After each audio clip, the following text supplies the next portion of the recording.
হরে কৃষ্ণ বন্ধুগণ, তোমরা সবাই কেমন আছো? আশা করছি তোমরা সবাই ভালো আছো। আর আমিও আগের থেকে অনেকটা বেটার আছি। তো আজকে হচ্ছে বুধবার বিকেলবেলা।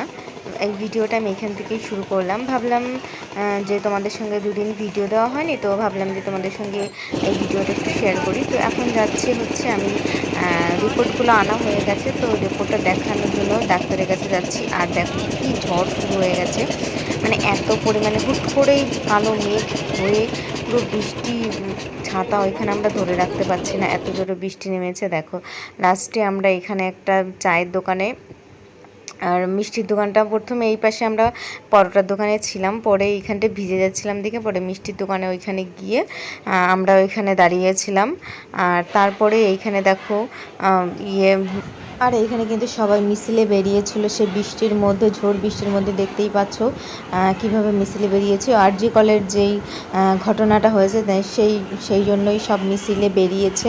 আর আমাদের ওইখান থেকেও বেরিয়েছিল, কিন্তু আমার শরীর অসুস্থ থাকার কারণের জন্য আমি আর যেতে পারিনি। আমাদের বাড়ি থেকে গিয়েছিল বড়দি, আমার ছেলে, তারপরে মেয়ে, ওরা সবাই গিয়েছিল, আমি যেতে পারিনি।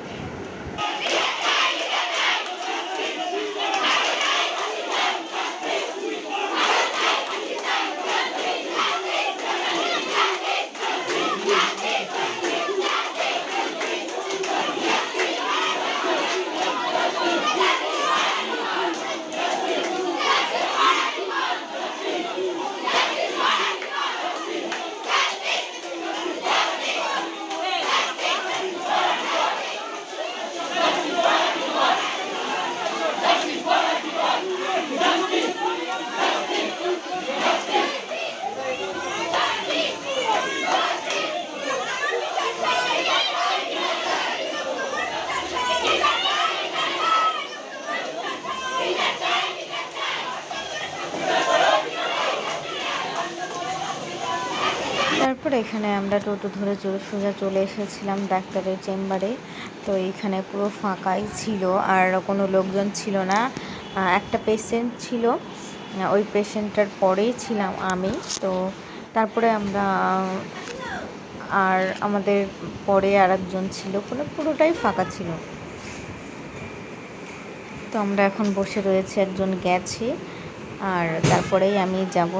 আশা করছি আমার রিপোর্টগুলো সব ভালো আসবে। আর এর মধ্যে ওনার কাছে রক্ত পরীক্ষার রিপোর্ট করতে দেওয়া ছিল, তো রক্ত পরীক্ষার রিপোর্টটাও নিয়ে নিলাম।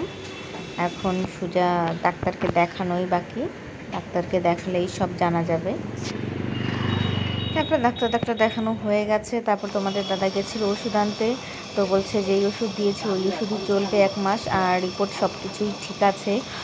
অতিরিক্ত টেনশন আর শরীর দুর্বলতার কারণের জন্য এরকম বারবার করে সেন্সলেস হয়ে যাচ্ছে। তো আজকের ভিডিওটি এই পর্যন্তই। ভালো থেকো, সুস্থ থাকো। তো টাটা, দেখা হচ্ছে তোমাদের সঙ্গে নেক্সট ভিডিও।